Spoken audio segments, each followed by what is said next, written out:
Alors bonjour à tous et à toutes, à tous les auditeurs, à toutes les auditrices, croyants, non-croyants, autre religion, peu importe. Aujourd'hui on va voir, car il est dit dans l'écriture que Jésus est l'accomplissement de la loi, il est venu pour accomplir la loi et non pour l'abolir, car il dit que la loi et les prophètes ont prophétisé jusqu'à Jean, et il dit aussi: vous cherchez la vie en scrutant les Écritures, en sondant les Écritures, espérant trouver en elles la vie éternelle, mais ce sont elles qui rendent témoignage de moi.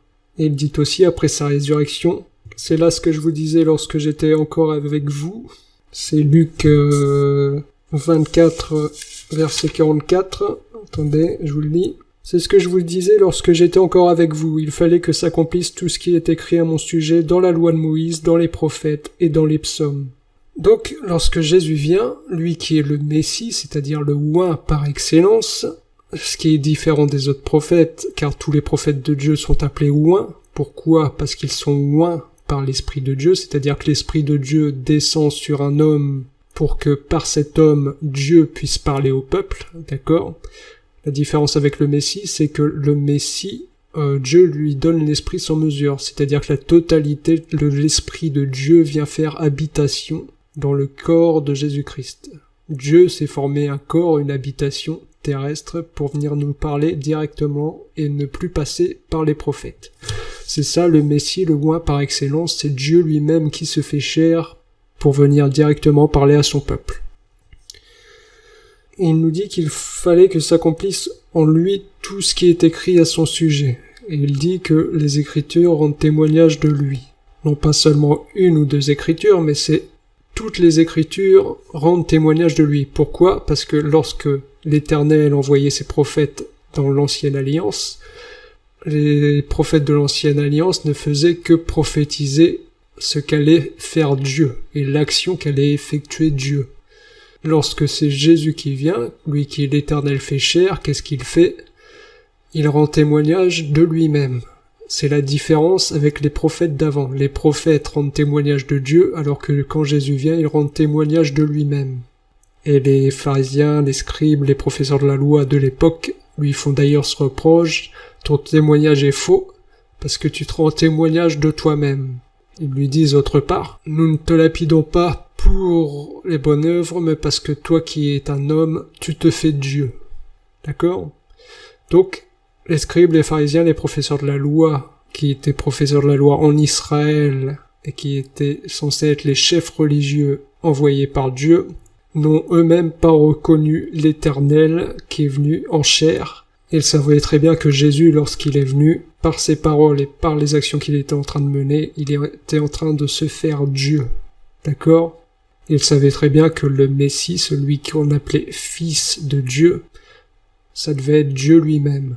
Le seul point qui a bloqué pour tous les enseignants de l'époque, c'est que croyaient que le Messie était quelqu'un, lorsque l'Éternel allait arriver, le Messie qui est l'Éternel fait chair, devait libérer son peuple de l'esclavage. Or, à cette époque, lorsque Jésus vient, Israël est sous l'esclavage de Rome, des Romains, d'accord ? Pourquoi Israël n'a pas cru au Messie ? Parce que Israël croyait que ce Messie allait les libérer physiquement de l'ennemi physique. Alors que, comme le dit l'Éternel dans les Écritures, en Ésaïe 55, mes voix ne sont pas vos voix et mes pensées ne sont pas vos pensées. C'est-à-dire que Dieu, lui, est à un niveau spirituel, alors que Israël a un niveau terrestre. La manière de penser d'Israël est terrestre, alors que la manière de penser de Dieu est spirituelle. C'est pourquoi dans la nouvelle alliance d'aujourd'hui, comme le dit Paul, nous employons un langage spirituel pour les choses spirituelles. C'est-à-dire que ce Messie que Israël croyait qu'il allait délivrer Israël de la domination physique des Romains, ce Messie, ce Dieu venu en chair, est venu délivrer Israël, mais de la domination de l'ennemi spirituel, c'est-à-dire du diable et de Satan. Il est venu libérer non pas de l'occupation romaine, mais de l'occupation du malin, pour libérer non pas Israël physique, mais l'âme de chacun. car la chair et le sang ne sont rien, mais c'est l'âme qui compte, car c'est l'âme qui vit éternellement. D'accord? La chair et le sang ne peuvent hériter du royaume de Dieu, comme le disent les Écritures. Voilà pourquoi Israël n'a pas cru en Jésus comme le Messie. Et voilà pourquoi il ne croit toujours pas en Jésus comme le Messie. Mais, comme je vous l'ai déjà dit, il y a un calendrier prophétique où lorsque la grâce s'arrêtera pour les nations étrangères, la grâce reviendra vers Israël, et une partie d'Israël reconnaîtra Jésus comme le véritable Dieu, comme le Messie. D'accord? Alors, donc je vais vous montrer dans les Écritures, vu que Jésus nous a dit qu'il faut que tout ce qui est écrit à son sujet s'accomplisse, et que les Écritures rendent témoignage de lui, d'accord? Donc lorsque les prophètes ont prophétisé, lorsque la loi a parlé, lorsque les psaumes parlaient, ils étaient en train de prophétiser à propos de Jésus-Christ. Toute Écriture rend témoignage de lui, que ce soit la loi, les psaumes et les prophètes, d'accord?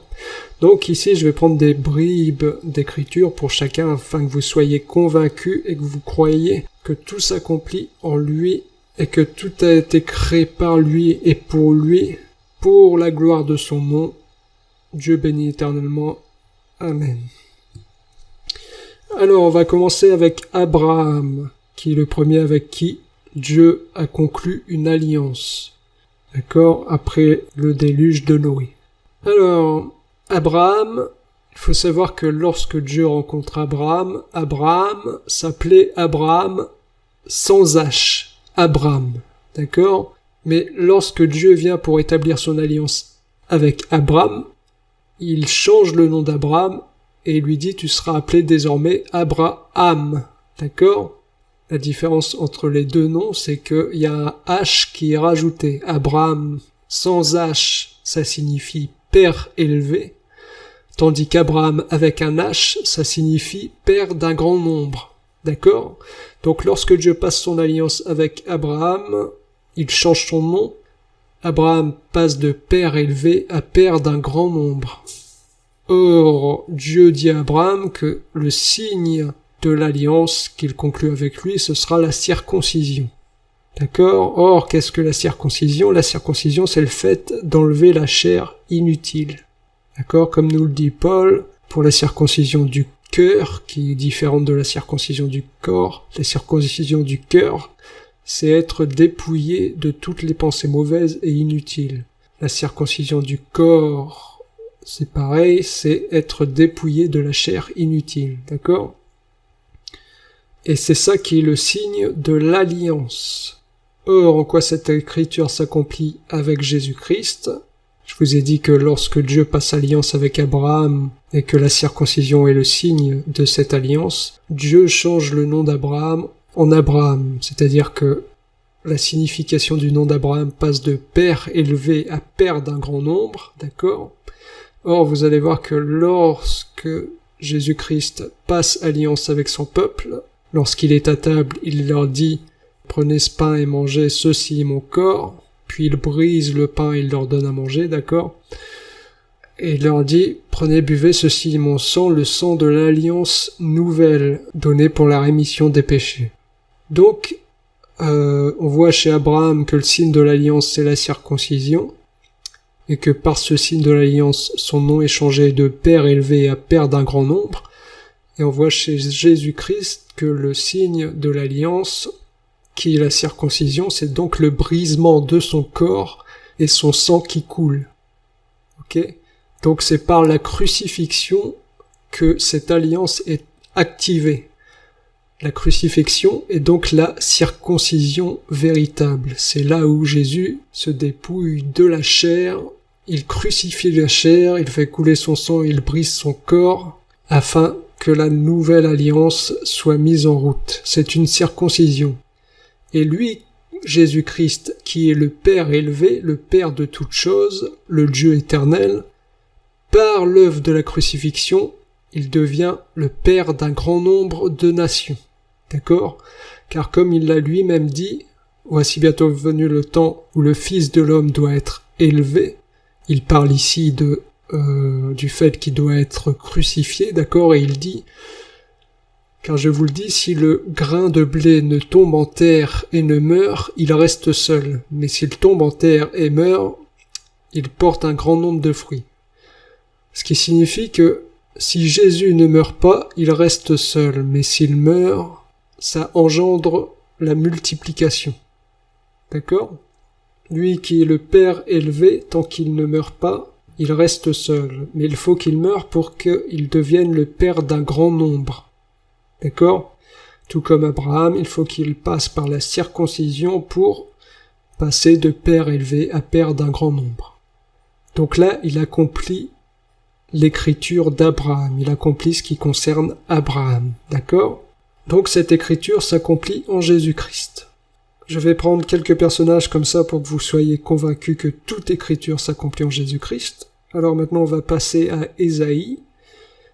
En Ésaïe 6.10, l'Éternel dit à Ésaïe, je vais prendre plutôt verset 9, va dire à ce peuple, vous aurez beau écouter, vous ne comprendrez pas, vous aurez beau regarder, vous ne saurez pas, rends insensible le cœur de ce peuple, endurcis ses oreilles et ferme-lui les yeux pour qu'il ne voie pas de ses yeux, n'entende pas de ses oreilles, ne comprenne pas de son cœur, ne se convertisse pas et ne soit pas guéri.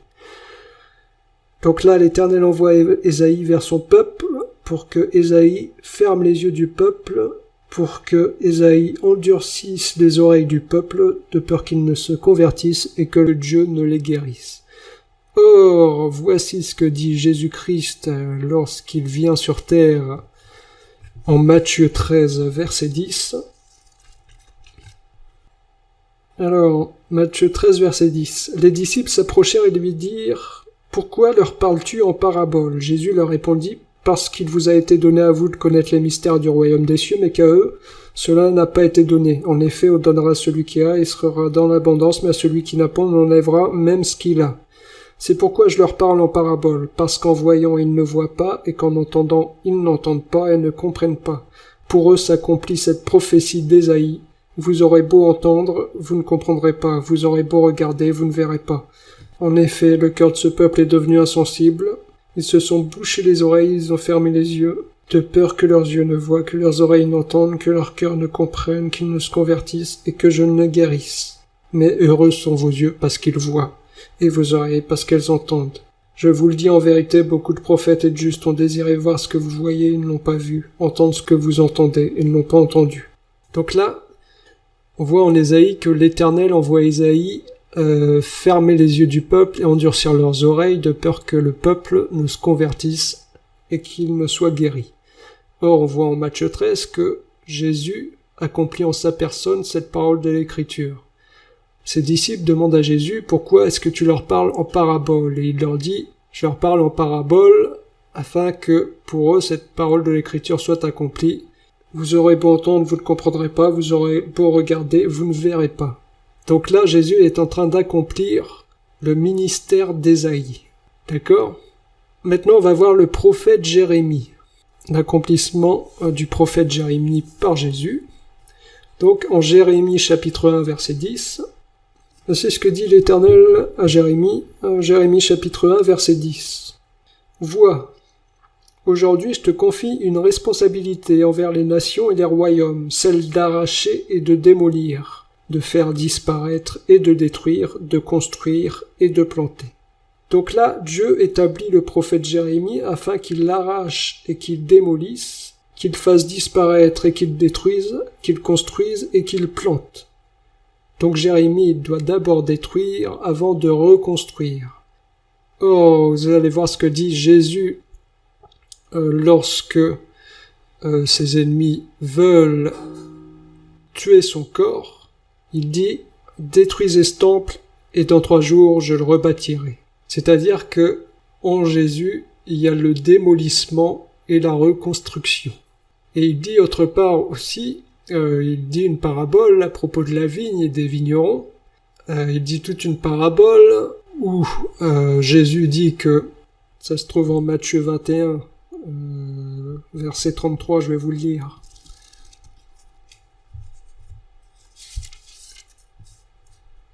Voici ce que dit Jésus, Matthieu 21, verset 33. « Écoutez une autre parabole. Il y avait un propriétaire qui plantait une vigne. Il l'entoura d'une haie, il creusa un pressoir et construisit une tour. Puis il la loua à des vignerons et partit en voyage. Lorsque le temps de la récolte fut arrivé, il envoya ses serviteurs vers les vignerons pour recevoir sa part de récolte. Mais les vignerons s'emparèrent de ses serviteurs, ils battirent l'un, tuèrent l'autre et lapidèrent le troisième. Il envoya encore d'autres serviteurs, en plus grand nombre que les premiers, et les vignerons les traitèrent de la même manière. Enfin, il envoya vers eux son fils en se disant « Ils auront du respect pour mon fils ». Mais quand les vignerons virent le fils, ils se dirent entre eux « Voilà l'héritier, venez, tuons-le et emparons-nous de son héritage. » Et ils s'emparèrent de lui, le jetèrent hors de la vigne et le tuèrent. Maintenant, lorsque le maître de la vigne viendra, que fera-t-il à ces vignerons ? Ils lui répondirent « Il fera mourir misérablement ces misérables, et il louera la vigne à d'autres vignerons qui lui donneront sa part de récolte au moment voulu. » Alors, en Matthieu, chapitre 21, verset 33, Jésus dit toute une parabole. Une parabole, c'est une histoire imagée pour faire comprendre quelque chose, d'accord ? C'est-à-dire que Jésus emploie un langage pour faire comprendre quelque chose au peuple. Et dans cette parabole, il s'agit d'une vigne qui est louée à des vignerons. Ici, on comprend que c'est l'héritage qui est donné à Israël, mais lorsqu'Israël voit le Fils, Israël rejette le Fils. Or, le Fils qui est lui-même Dieu, lorsqu'il arrive pour récolter les fruits d'Israël, Israël le jette dehors. C'est ce qu'a fait Israël avec Jésus-Christ. Lorsque l'Éternel lui-même vient visiter son peuple, ce peuple le jette dehors et le crucifie. D'accord ? Or, à la fin de cette parabole, Jésus leur dit, à ceux qui sont en train d'écouter, c'est-à-dire aux scribes et aux pharisiens qui ne croient pas en lui, « C'est pourquoi je vous le dis, le royaume de Dieu vous sera enlevé et sera donné à un peuple qui en produira les fruits. » C'est-à-dire que l'héritage, qui est ici représenté par la vigne, sera enlevé d'Israël et donné à une nation qui en produira les fruits. Ici, Jésus fait l'œuvre d'arracher la vigne d'un côté et de la planter de l'autre. Or, c'est exactement ce pourquoi l'Éternel a établi le prophète Jérémie dans l'Ancienne Alliance. Donc ici, vous voyez que Jésus-Christ accomplit le ministère du prophète Jérémie.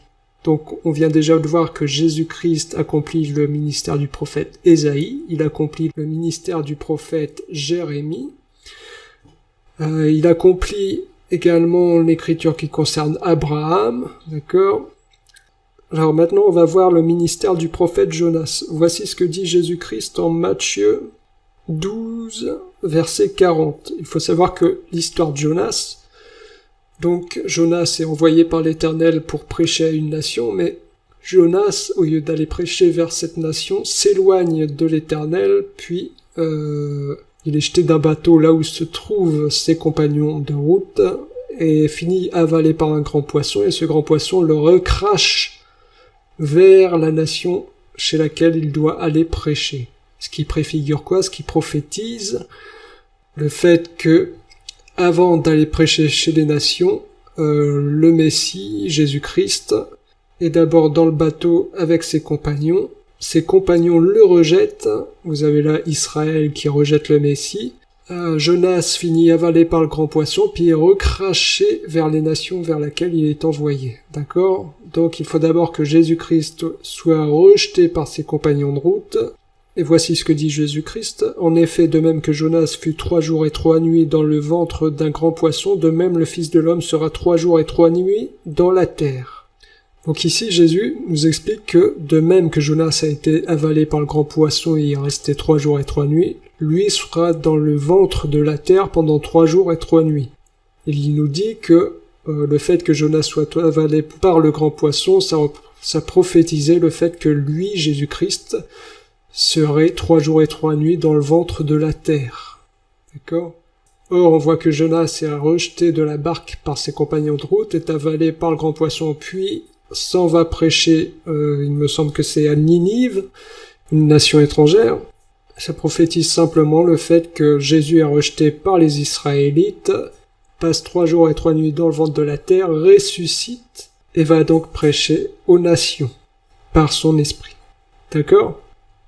Donc l'écriture de Jonas qui est un tout petit livre, accompli par Jésus-Christ. D'accord? Donc là, ça nous fait si on compte Abraham comme prophète, ça nous fait déjà 4 prophètes en qui l'écriture s'accomplit en Jésus-Christ. Vous avez aussi l'écriture d'Abel et de Caïn. Abel qui est berger, Caïn qui est cultivateur.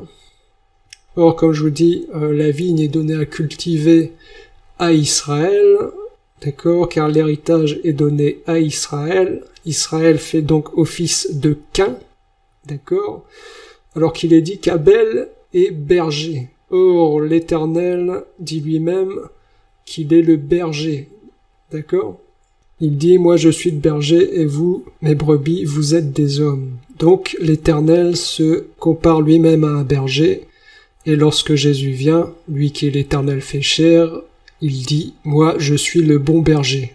Donc Jésus-Christ est l'Éternel, d'accord? L'Éternel qui est le berger. Or, que fait Caïn lorsque Abel et Caïn doivent offrir ce qu'ils ont de meilleur à l'Éternel? Caïn est jaloux de son frère Abel, il l'emmène dans les champs et il le tue dans les champs, d'accord? Et la terre sur laquelle Abel est tué s'entr'ouvre pour avaler le sang d'Abel. Et ce sang, il est dit que ce sang crie jusqu'à l'Éternel, d'accord? Ici, ça prophétise donc Caïn qui tue Abel, c'est-à-dire Israël qui tue son frère juif Jésus-Christ, lui qui est le berger, le Messie, l'Éternel fait chair. Israël tue Abel, tue Jésus-Christ en dehors d'Israël, c'est pourquoi Abel est tué par Caïn dans les champs et non dans la ville, d'accord? Tout comme Jésus-Christ a été tué à l'extérieur de la ville, non pas en Israël, mais donc chez les nations. Et tout comme la terre s'est entr'ouverte pour boire le sang d'Abel lorsqu'il a été tué par Caïn, il est dit que nous, les nations, comme Israël a rejeté Jésus-Christ le Messie, nous bénéficions du sang de l'Alliance, c'est-à-dire que ce sang de l'Alliance a été versé chez les nations. Et nous qui sommes une terre, car je le rappelle en Genèse, l'homme est fait de terre, nous sommes entr'ouverts pour boire le sang. Car comme le dit Jésus-Christ, celui qui mange ma chair et boit mon sang a la vie éternelle. Donc, Abel, Jésus-Christ, qui a été crucifié en dehors de Jérusalem, c'est-à-dire en dehors d'Israël, il a été crucifié chez les nations. Cette terre s'est entr'ouverte pour boire son sang, le sang qui donne la vie éternelle.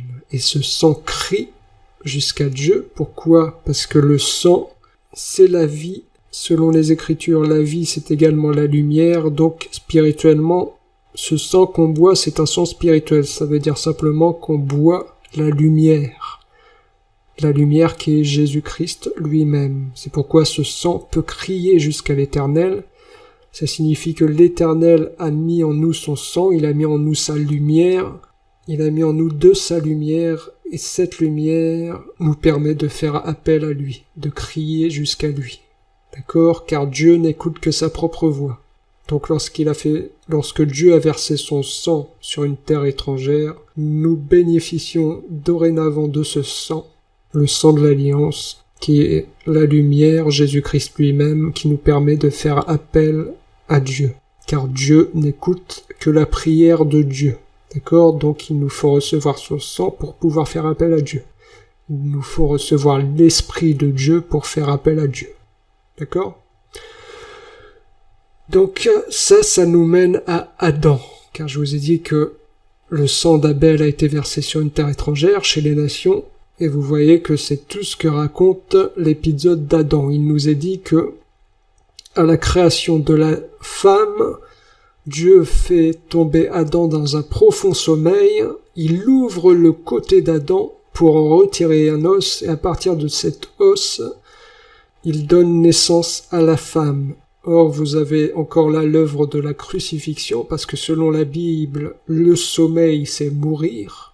Comme le dit Jésus à propos de Lazare, Lazare dort, Lazare est mort, d'accord? Donc dormir, c'est mourir. Donc lorsqu'il est dit en Genèse que l'Éternel fait tomber un profond sommeil sur Adam, on comprend dans le langage prophétique que Dieu a fait mourir Adam, qu'il a ouvert son côté, d'accord, afin de donner naissance à la femme. Or, comme je vous ai dit tout à l'heure avec Abraham, comme dit Jésus, il faut que le grain, lui qui est le grain de blé, il faut qu'il tombe en terre et meure afin de donner naissance à une multitude, d'accord, afin de passer de père élevé à père d'un grand nombre. Donc, par la crucifixion, Jésus-Christ, qui est le Dieu éternel, devient père d'un grand nombre. Donc la crucifixion est le lieu de la naissance, d'accord, car comme le dit l'Écriture, il devient père d'une multitude de fils adoptifs, d'accord. Donc, par la crucifixion, c'est le lieu de la naissance de la nation de Dieu, là où Dieu devient le père d'un grand nombre. Or ici, Dieu qui perce le côté d'Adam pour faire naître la femme, c'est exactement la même chose. À la croix, vous verrez que un soldat romain vient et perce le côté de Jésus, et de ce côté, il sort de l'eau et du sang. Pas seulement de l'eau, mais de l'eau et du sang. D'accord ? Or, l'eau et le sang, c'est ce qui sort lorsqu'il y a un accouchement. Et pourquoi l'eau et le sang ? Parce que comme dit Jésus-Christ à la femme, il me semble que c'est la Samaritaine, il dit « Si tu m'aurais demandé de l'eau à boire, je t'aurais donné de l'eau vive. » Et cette eau vive aurait jailli jusque dans l'éternité. Et l'Écriture précise que cette eau vive signifie l'Esprit Saint. D'accord ? Or, qu'est-ce que l'eau vive ? L'eau vive, c'est le mélange d'eau et de sang. Pourquoi ? Parce que Lévitique nous dit que la vie se trouve dans le sang. Donc, l'eau de la vie, c'est le mélange de l'eau et du sang. D'accord ? Cette eau et ce sang qui symbolisent l'Esprit Saint. Donc, lorsque le soldat romain perce le côté de Jésus lors de la crucifixion et qu'il en jaillit de l'eau et du sang, ce n'est pas seulement le symbole de l'accouchement, d'accord ? C'est aussi le symbole de l'Esprit Saint qui est déversé. Et c'est par cet Esprit Saint que nous pouvons faire appel à Dieu, car Dieu est esprit, et par la crucifixion, il déverse de son esprit sur nous. Ce qui fait que nous devenons, nous, une multitude de fils pour lui. D'accord ? Parce que pour être fils de Dieu, il faut avoir reçu l'Esprit de Dieu. Voilà. Ça, c'est le lieu de l'accouchement. C'est la croix. C'est là où le côté d'Adam est percé pour donner naissance à la femme. C'est là où le côté de Jésus-Christ est percé pour donner naissance à tout un peuple. Parce que le peuple, c'est l'épouse de Christ, comme nous l'indique l'apôtre Paul. D'accord ? Voilà. Donc ça, c'est l'accomplissement d'Adam en Jésus-Christ, d'accord ? Ici, je vous donne des accomplissements d'écriture en partie, parce que non, c'est toutes les écritures qui s'accomplissent en Jésus-Christ. Mais là, je prends juste un exemple pour chaque prophète et pour chaque personnage, enfin, du moins pour quelques prophètes et quelques personnages, afin que vous soyez convaincus que tout s'accomplit en Jésus-Christ. Pourquoi ? Parce que toute écriture rend témoignage de lui. Parce que chaque prophète qui est venu, la loi qui a été donnée et les psaumes qui ont été écrits l'ont été écrits à destination de l'Éternel Dieu. Tout rend témoignage de l'Éternel. Et donc toute écriture doit s'accomplir en l'Éternel, en Dieu. D'accord ? C'est pourquoi toute écriture s'accomplit en Jésus-Christ, qui est Dieu fait chair. Donc là, on va passer à Joseph. Vous avez le cas de Joseph également qui est vendu par ses frères à destination d'Égypte, d'accord ? Ses frères le jettent dans une citerne, dans un puits, et le laissent pour mort. Et Joseph, lorsqu'il est sorti de ce puits, part à destination de l'Égypte, des nations étrangères. Vous avez là encore Jésus-Christ qui est rejeté par ses frères, et comme il est rejeté par ses frères, il va régner comme Joseph sur l'Égypte, il va régner sur les nations étrangères. D'accord ? Après Joseph, vous avez Isaac. Isaac qui, lorsque Abraham prend son fils Isaac, qu'il monte sur la montagne, Isaac demande à son père « Où est l'agneau pour l'Holocauste ?» Et son père lui répond « L'Éternel pourvoira lui-même à l'agneau pour l'Holocauste. » Ce qu'il y a, c'est qu'Abraham va sur la montagne pour sacrifier son fils Isaac. D'accord? Alors que l'Éternel a dit à Abraham qu'il pourvoirait lui-même à l'agneau pour l'Holocauste. Or, Jean le Baptiste, lorsqu'il voit Jésus arriver, lorsque Jésus vient sur terre, Jean le Baptiste, qui est un prophète, voit Jésus, il dit « Voici l'agneau de Dieu qui vient pour ôter les péchés du monde. » Donc l'agneau que Dieu devait pourvoir pour l'Holocauste, vous avez l'accomplissement de cette écriture en Jésus-Christ, qui est l'agneau pourvu pour ôter le péché du monde. D'accord ? Et vous verrez qu'Abraham prend son fils Isaac pour l'offrir en holocauste, c'est-à-dire que Isaac fait office d'agneau qui doit être sacrifié, d'accord ? Vous avez là Jésus-Christ qui est l'agneau pour l'holocauste qui est sacrifié à la croix. Donc vous avez l'accomplissement d'Isaac en la personne de Jésus-Christ. Ensuite, vous avez le prophète David. Vous avez la fameuse histoire de David contre Goliath. Qu'est-ce que David contre Goliath?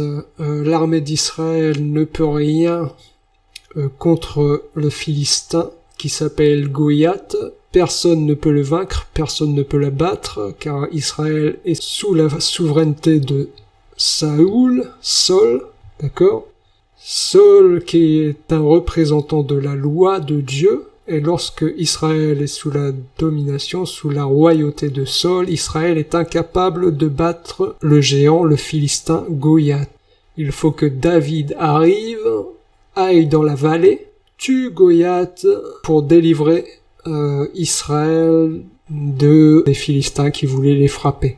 Vous avez là la représentation de Israël qui est sous Saul, Israël qui est sous la loi est incapable de les délivrer de l'ennemi, est incapable de les délivrer de la domination du diable, d'accord? Il faut que David arrive, le David véritable c'est Jésus-Christ, que Jésus-Christ aille dans la vallée pour vaincre le Philistin, que Jésus-Christ aille dans la vallée pour vaincre le diable. Or, qu'est-ce que la vallée? Le psaume nous dit « dans la vallée de l'ombre de la mort ». Donc la vallée, ça représente la mort. D'accord? Il faut donc que Jésus-Christ, qui est le David véritable, aille dans la vallée, c'est-à-dire qu'il passe par la mort pour vaincre le Philistin, pour vaincre le diable. D'accord? Donc là, vous avez l'accomplissement des actions de David en la personne de Jésus-Christ. David, qui est également l'auteur de beaucoup de psaumes, c'est en quoi Jésus-Christ accomplit et l'accomplissement également des psaumes. Il y a le psaume 22, par exemple, qui nous dit « Ils ont percé mes mains et mes pieds ». C'est David qui dit ce psaume. Or, vous verrez que l'accomplissement de cette chose, le fait qu'il y ait les pieds et la main percés, ça s'accomplit en la personne de Jésus-Christ lorsqu'il vient et qu'il est crucifié. David dit en psaume aussi tu ne permettras pas à ton sein de connaître la décomposition. Or, Jésus-Christ n'a pas connu la corruption et la décomposition, car il est ressuscité.